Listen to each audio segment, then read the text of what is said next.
keputusan berbasis nilai-nilai kebajikan untuk kepemimpinan pembelajaran. Di sini saya ditemani oleh Bapak Kepala Sekolah saya di UPTD SMP Negeri 5 Batu Ampar. Silakan Pak, bisa memperkenalkan diri terlebih dahulu.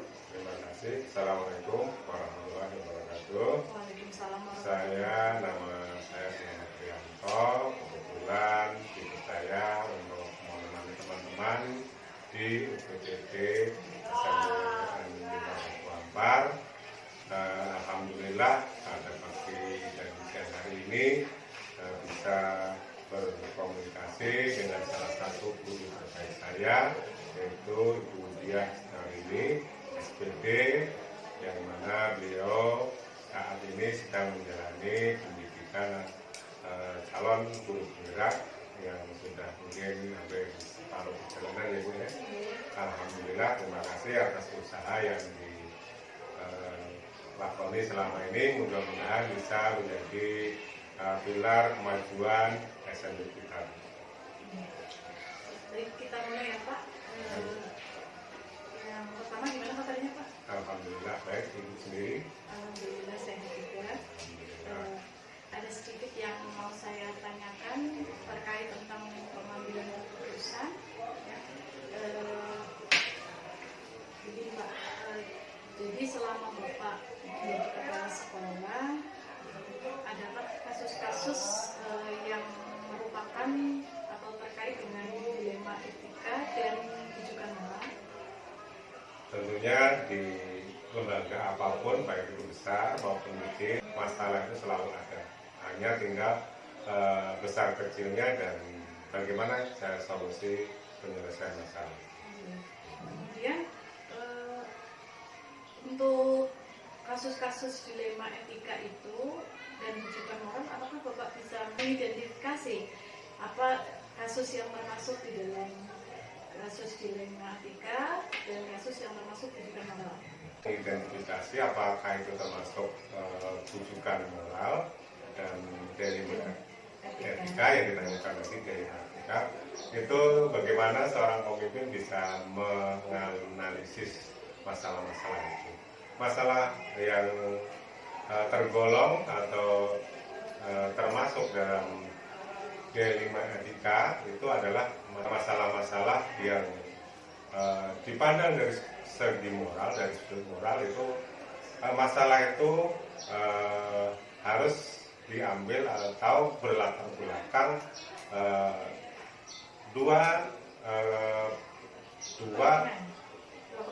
dua kepentingan di mana kedua-duanya itu benar. Oleh karena itu ini memerlukan analisis pemecahan masalah yang komprehensif. Kemudian untuk rujukan moral itu adalah masalah-masalah yang kelihatannya sudah jelas artinya bahwa itu adalah mungkin salah satu yang berkaitan dengan tata tertib sekolah itu rambu-rambunya sudah jelas, jadi tidak sesulit dengan etika moral tadi. Dengan dilema etika. Baik. Kemudian dalam menjalankan pengambilan keputusan di sekolah Bapak, terutama untuk kasus-kasus yang tadi di mana disebutkan sama Bapak ada dua kepentingan yang sama-sama benar atau yang sama-sama mengandung nilai kebajikan, ya, itu bagaimana Pak pengambilan keputusannya? Yang pernah saya alami untuk masalah-masalah yang seperti itu, saya melakukan pendekatan secara individual, kemudian saya bawa ke forum Dewan Guru untuk didiskusikan dan saya mengkolaborasi pendapat Dewan Guru di mana pendapat yang paling bagus atau solusi terbaik akan kami jadikan penyelesaian daripada masalah. Jadi tadi disebutkan bahwa yang pertama dilaksanakan dalam menjalankan pengambilan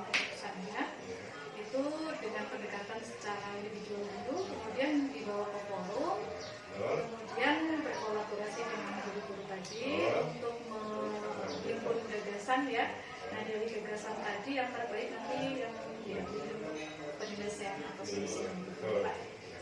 Oke, terus kemudian dari langkah-langkah atau prosedur seperti itu yang biasa dilakukan selama ini atau untuk waktu atau kasus tertentu saja Pak?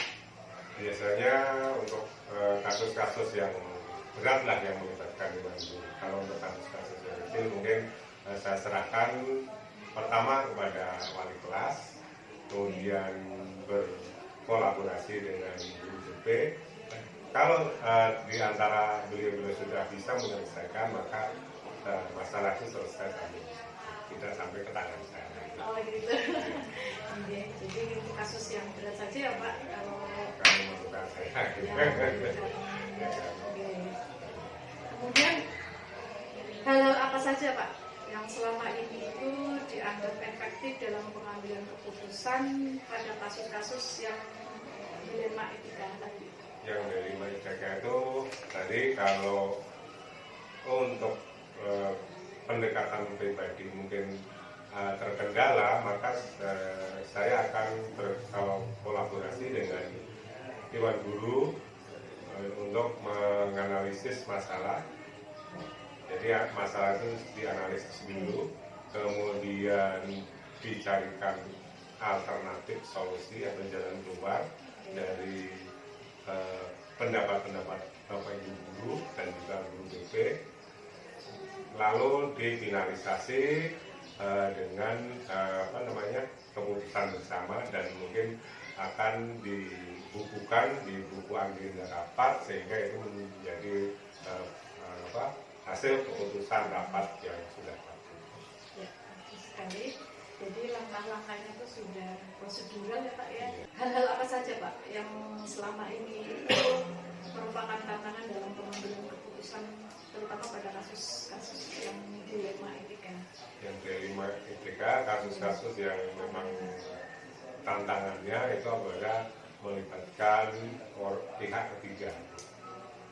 Pihak ketiga ini permasalahan warga SMP Negeri Batu Ampar itu berkaitan dengan orang luar atau masalahnya itu menyangkut orang ketiga atau orang luar atau masyarakat.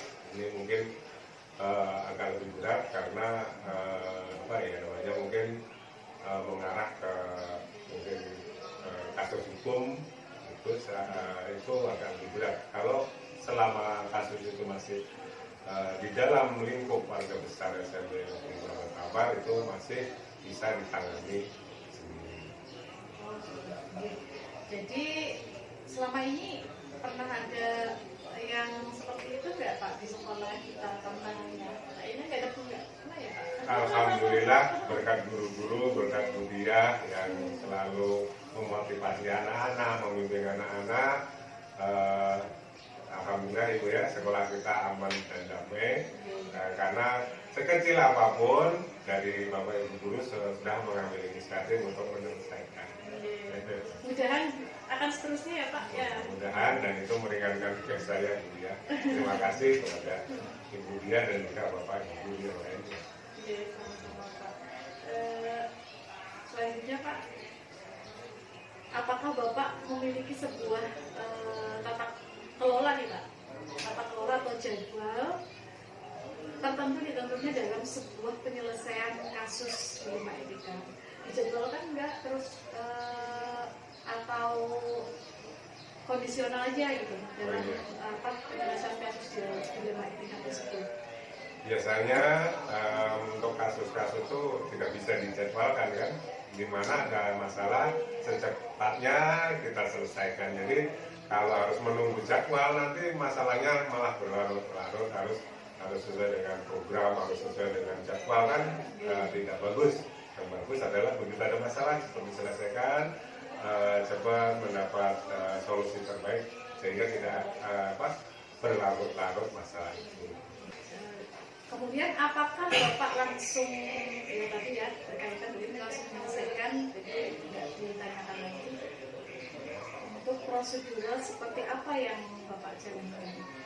Yang tadi di awal Pak sudah saya sebutkan, kita analisis masalahnya, kita generalisasi, kita kolaborasi, lalu digeneralisasi jadi sebuah keputusan atau sebuah solusi terbaik yang bisa dipakai oleh semua pihak, yang bisa tidak merugikan pihak manapun, baik pihak lembaga sekolah maupun mungkin siswa, mungkin guru, kemudian seperti berpihak pada yang baik ya. ya Pak. Adakah seseorang atau faktor apa yang selama ini mempermudah atau membantu Bapak dalam pengambilan keputusan dalam kasus-kasus yang dilematika itu?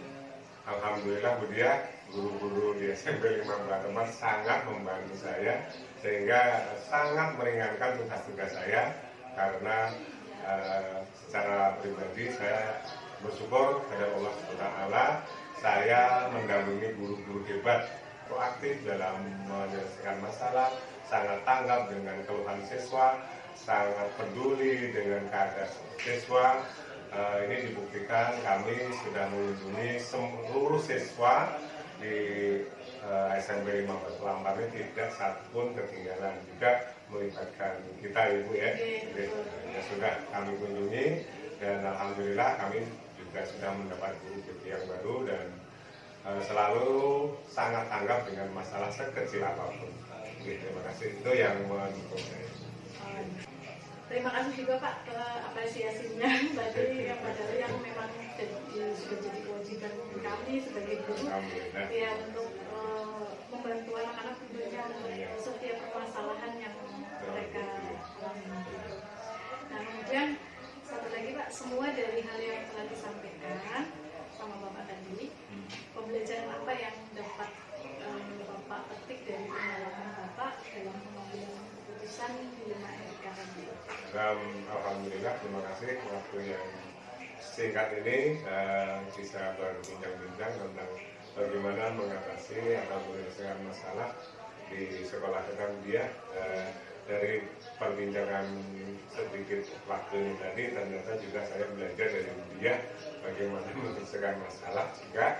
Ya, ternyata saya ambil kesimpulan bahwa untuk menyelesaikan masalah itu pepatah orang Jawa, berat sama dipikul, ringan sama dijinjing. Itu saja yang bisa kita jadikan moto di sekolah kita. Ya, jadi banyak sekali tentunya nilai-nilai kebajikan dari kita menyelesaikan sebuah kasus ya, dari apa yang tadi sudah disampaikan Bapak, contoh kecilnya dengan kita bekerja sama maka semuanya akan terasa ringan dan terasa mudah. Oke Pak, terima kasih banyak sudah mengganggu waktu Bapak. Mudah-mudahan Bapak kedepannya sehat. Amin. Sukses terus Pak. Amin. Demikian juga doa itu akan kabul kepada yang mendoakan Bu. Amin. Terima kasih. Sukses ya Bu untuk guru penggeraknya. Baik, terima kasih, demikianlah video kali ini wawancara dengan Bapak Kepala Sekolah tentang pengambilan keputusan berbasis nilai-nilai kebajikan pada kepemimpinan pembelajaran. Salah hilang mohon maaf. Wabillahi taufiq wal hidayah. Wassalamualaikum warahmatullahi wabarakatuh. Waalaikumsalam warahmatullahi wabarakatuh.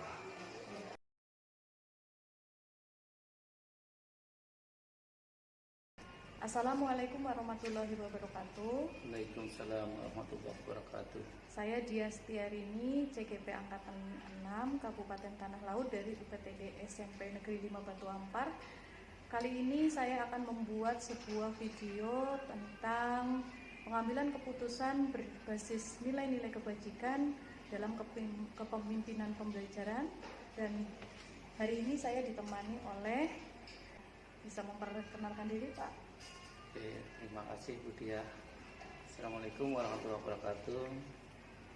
Nama saya Tri Susilo, itu bertugas di UPTD SMP Negeri 5 Plehari, jabatan sebagai Kepala Sekolah. Pak Tri, ini jadi ada beberapa yang saya mau tanyakan di sini, itu berkaitan tentang pengambilan keputusan. Bapak kan sebagai kepala sekolah, jadi ada beberapa yang ingin saya ketahui tentang bagaimana sih cara pengambilan keputusan selama ini selama Bapak jadi kepala sekolah kan gitu ya. Nah, yang pertama, bagaimana Bapak dapat mengidentifikasikan kasus-kasus yang merupakan dilema etika dan rujukan moral, Pak? Terima kasih Bu Diah. Sebenarnya ini Bu Diah salah narasumber gitu loh. Karena narasumbernya yang pasti adalah kepala sekolah yang senior karena sering menghadapi dilema ini, dan memang di sekolah-sekolah itu tidak menutup kemungkinan kejadian-kejadian seperti ini terjadi, yaitu tentang apa tadi Bu Diah? Dilema etika dan rujukan moral. Dilema etika dan rujukan moral. Nah, dimana kita ketahui dulu untuk dilema etika itu ada suatu kondisi atau situasi di mana seseorang itu harus memutuskan pada keadaan yang benar melawan benar. Artinya itu benar secara moral, nah tetapi bertentangan dengan keadaan yang lain, walaupun keadaan yang lain itu juga benar. Nah, itu sedangkan untuk yang keduanya itu adalah rujukan moral. Yaitu bujukan moral itu seseorang atau seorang kepala sekolah dihadapkan pada kondisi atau keadaan di mana harus memutuskan suatu hal yang benar dengan yang salah. Jadi itu pasti sudah benar atau salah itu untuk memutuskan yang berkaitan dengan moral tadi. Kemudian mengidentifikasi ini gimana Pak? Termasuk kasus dilema etika itu yang seperti apa? Kemudian yang termasuk rujukan moral itu seperti apa? Kalau misalkan bisa yang Bapak contohkan? Untuk dilema etika itu yang terjadi pada kami karena saya itu selaku kepala sekolah muda dan usianya juga masih muda di sekolahan, menghadapi dengan guru-guru yang senior yang terpaut umur jauh bahkan pengalaman, itu tentang dilema etika individu dengan kelompok Bu Diah. Gitu. Nah, individu dengan kelompok di mana kita ada menargetkan untuk untuk menyusun modul pembelajaran. Kalau dulu adalah perangkat pembelajaran, sekarang di kurikulum Merdeka itu modul pembelajaran. Itu kita targetkan waktu itu secara individu itu sudah ada yang siap. Nah, siap untuk dicetak sesuai dengan tagihan. Nah, tetapi secara berkelompok banyak guru-guru yang belum. Nah, maka dengan itu kita memutuskan tentunya melalui suatu kebijakan. Memang kesepakatan di awal di rapat itu, misalnya kita rapat di bulan Juli, kemudian terkumpul di bulan Agustus. Nah, ternyata secara individu ada beberapa guru itu yang sudah siap untuk mengumpul, bahkan selesai untuk membuat perangkatnya. Nah, kemudian dan masih banyak kelompok-kelompok guru juga belum. Nah, itu tentunya kita mengambil suatu keputusan itu berdasarkan kebijakan kita mencari fakta-fakta kenapa belum selesai di dalam menyusun modul atau rencana pembelajaran itu. Kemudian sehingga kita memberi kesempatan lagi, tentunya dengan berbagai pertimbangan dan hal yang lain, di mana sesuai dengan target waktu yang kedua itu harus selesai. Nah, itu Bu Diah. Oke. Jadi kurikulum yang dipakai sekarang yang baru ya Pak ya, IKM sudah sekolahnya. Oh iya, ini diperkenalkan untuk UPTD SMP 5 Plehari, itu merupakan salah satu sekolah penggerak angkatan 2 di seluruh Indonesia, yaitu di Kabupaten Talaut itu ada 3 sekolah, salah satunya adalah UPTD SMP Negeri 5 Plehari Bu Diah. Ya baik Pak, untuk yang kedua pertanyaannya, bagaimana Bapak menjalankan pengambilan keputusan di sekolah Bapak? Terutama nih Pak, untuk yang kasus-kasus yang sudah tadi Bapak sebutkan, apabila dua kepentingan yang sama-sama benar atau sama-sama mengandung nilai kebajikan. Mengambil keputusan itu ada beberapa hal yang harus kita perhatikan, di antaranya yaitu kita merefleksi lah Bu Diah, merefleksi apa yang kita kegiatan itu tadi itu kita refleksi, kemudian hasil dari refleksi itu baru kita lakukan suatu tindakan-tindakan berikutnya, yaitu mengumpulkan sebuah fakta-fakta yang ada di lapangan. Nah, misalnya kenapa si A itu selesai pada target yang ditentukan, mengapa si B itu tidak selesai, maka kita harus menggali lah informasi-informasi itu dengan benar. Nah, sehingga dari informasi itu nanti akan ditemukan bagaimana tindak lanjut berikutnya supaya itu tidak akan terulang lagi. Oke. Jadi selanjutnya Pak, langkah-langkah atau prosedur seperti apa yang biasa Bapak lakukan selama ini? Ya, prosedur atau langkah yang kita lakukan selama ini dalam memutuskan suatu kasus ya, yang termasuk di 5 etika tadi. Ya, kita pada saat awal menjadi kepala sekolah itu, apalagi kepala sekolah muda, itu luar biasa egoisnya, tanpa mempertimbangkan apa-apa. Pokoknya contoh yang sederhana, kita tidak membicarakan tentang siswa lah, kita membicarakan tentang guru. Kalau perangkat pembelajaran tidak selesai pada waktunya, ya pokoknya guru itu berarti salah gitu kan. Nah itu, tetapi sekarang ini karena dengan adanya pengalaman dari beberapa kepala sekolah yang senior dan adanya pelatihan-pelatihan, nah itu tentunya memberi kita lebih dewasa. Kita lakukan dengan hal-hal diantaranya ya seperti yang sudah disampaikan tadi. Ya. Baik, pertanyaan selanjutnya Pak, hal-hal apa saja selama ini yang Bapak anggap efektif dalam pengambilan keputusan pada kasus-kasus dilema etika?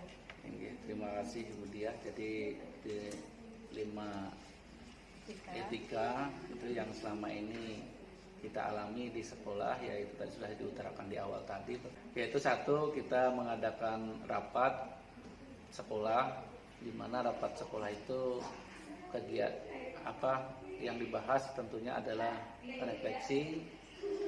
Nah, kemudian dari refleksi itu ketemulah suatu masalah-masalah yang muncul atau yang timbul dari suatu kegiatan tadi. Nah, kemudian tentunya setelah masalah ada, apa yang menjadi penyebab akar masalah. Nah, kemudian dari akar masalah itu akan punya ide-ide bagaimana cara pemecahannya. Nah, dari pemecahannya itu tentunya kita umpan balikan kepada guru. Nah, itu bagaimana untuk menyelesaikan suatu permasalahan tadi. Kemudian baru ke berikutnya adalah tindak lanjut. Selanjutnya Pak, kira-kira ada tantangan dalam pengambilan keputusan tersebut apa enggak? Tantangannya adalah kepada guru-guru yang secara umur maupun secara pengalaman lebih senior. Nah itu, karena mereka lebih kritis, Bu. Kemudian ada jadwal khusus atau tata kelola dalam sebuah penyelesaian kasus dilema etika atau tidak, Pak? Kemudian dalam penyelesaiannya itu secara langsung di tempat atau bagaimana? Ya. Oke, terima kasih Bu Diah. Jadi itu ada tergantung situasional Bu Diah gitu kan. Ya. Jadi situasional, ada suatu permasalahan atau kondisi yang memang harus diselesaikan pada saat itu juga, dan ada permasalahan atau kondisi yang harus terjadwal. Nah, misal contoh untuk yang kasus tentang penyusunan modul guru tadi. Ya. Nah, dilemanya di situ biasanya untuk guru-guru itu tentang penyusunan modul atau perangkat ajar. Nah, itu kita jadwalkan Bu Diah. Contoh kasusnya ya Pak ya, yang terjadwal ya. Bahkan untuk di sekolah kami itu, kepala sekolah itu sebenarnya sudah bisa melihat mana guru yang belum menyelesaikan atau sudah itu kan, karena kita membuat draft bersama lah satu sekolah. Kemudian Pak, faktor-faktor apa Pak yang selama ini mempermudah atau membantu Bapak dalam pengambilan keputusan, tentunya dalam kasus yang dilema etika? Ya. Jadi untuk mengambil sebuah keputusan itu yang akan mempermudah kami gitu loh. terutama saya sebagai kepala sekolah. Yang pertama itu ini kasus dilema ke siswa Bu, ke siswa yang keaktifan belajar yang kurang, nah, itu kan. Nah itu masing-masing mata pelajaran itu sudah punya catatan tersendiri. Nah, kemudian yang kedua dari masing-masing mata pelajaran, guru mata pelajaran itu melaporkan ke wali kelas. Itu kemudian apabila masih belum bisa menyelesaikan suatu permasalahan, nanti wali kelas itu akan berkoordinasi dengan BK, yaitu guru bimbingan konseling. Dan yang berikutnya, apabila siswa tersebut itu masih belum sembuh juga dari permasalahan keunikannya tadi, maka itu nanti akan dibawa ke forum rapat. Nah, karena kami itu ada rapat, itu agendanya 1 bulan 1 kali untuk rapat kedinasan. Tapi kalau misalnya kelamaan menunggu rapat kedinasan, kita ada yang namanya komunitas belajar Bu. Nah itu ada komunitas belajar, itu bisa kapanpun gitu kan, pada saat diperlukan ada yang mau dibahas, nah kita ke situ. Nah biasanya kebanyakan ke komunitas belajar. Oke, ini yang terakhir nih Pak. Dari kasus-kasus yang tadi sudah Bapak jelaskan, pembelajaran apa yang dapat Bapak petik dari pengalaman Bapak dalam mengambil keputusan dilema etika? Ya, terima kasih. Jadi pembelajaran, bahkan bukan pembelajaran yang sekolah saja, pembelajaran sekarang ya Bu ya, yang hasil wawancara ini, yang pertama ya di dalam mengambil sebuah keputusan tentunya kita jangan berdasarkan ego semata, jangan berdasarkan peraturan semata juga, gitu kan. Tapi kita mempertimbangkan fakta-fakta yang nyata yang ada pada diri individu tersebut, baik itu guru maupun siswa. Untuk siswa di tempat kami itu ada juga yang datang sering terlambat, bahkan ada yang sering izin alasan sibuk. Nah itu kita tidak serta-merta harus memanggil orang tua dan sebagainya, tapi kita panggil dulu anaknya, kemudian kita turun ke lapangan survei apa sih yang terjadi di lingkungan anak tersebut. Nah salah satu kasus contoh di tempat kami itu ada yang sudah ditinggal orang tuanya. Nah kebanyakan itu kasus tuh yang ditinggal bapak ibunya, artinya sudah meninggal atau cerai. Nah, itu biasanya terjadi. Kemudian kita survei, mereka membantu mbahnya itu nenek ya. Nah neneknya ada yang membantu berjualan, sehingga itu penyebabnya terlambat berangkat ke sekolah. Memang menurut aturan salah, tetapi kita harus mencari fakta-fakta kebenaran di lapangan itu seperti apa, sehingga nanti kebijakan itu akan tepat pada sasaran. Nah itu Bu. Ya baik Pak, dan tak terasa kita sudah di pertanyaan yang terakhir, dan dari beberapa pertanyaan itu tadi yang sudah disampaikan Bapak, mulai dari kasus-kasus yang tadi sudah disampaikan juga, banyak sekali yang bisa saya ambil ya pelajarannya. Ternyata dalam memutuskan segala sesuatu itu tidak bisa berdasarkan ego atau aturan ya, yang tadi sudah Bapak ceritakan juga, tetapi harus berdasarkan fakta-fakta yang nyata gitu ya Pak ya? Iya Bu, benar. Ya, oke. Terima kasih Pak Tri atas kesempatannya kali hari ini bisa membantu saya dalam pembuatan video tentang pengambilan keputusan berbasis nilai-nilai kebajikan dalam pemimpin pembelajaran. Mudah-mudahan nanti kita bisa bertemu kembali di kesempatan lainnya dan bisa berbagi ilmu tentunya, karena Bapak kan sekarang jadi ikon sekolah penggerak di Kabupaten Tanah Laut. Sama-sama Bu Dia, terutama guru itu lebih banyak lagi pengalamannya. Kalau sudah jadi kepala sekolah ini kurang Bu Dia. Oke, terima kasih. Sampai di sini dulu video yang kami buat. Salah hilaf mohon maaf. Wabillahi taufik wal hidayah. Wassalamualaikum warahmatullahi wabarakatuh. Waalaikumsalam warahmatullahi wabarakatuh. Saudara.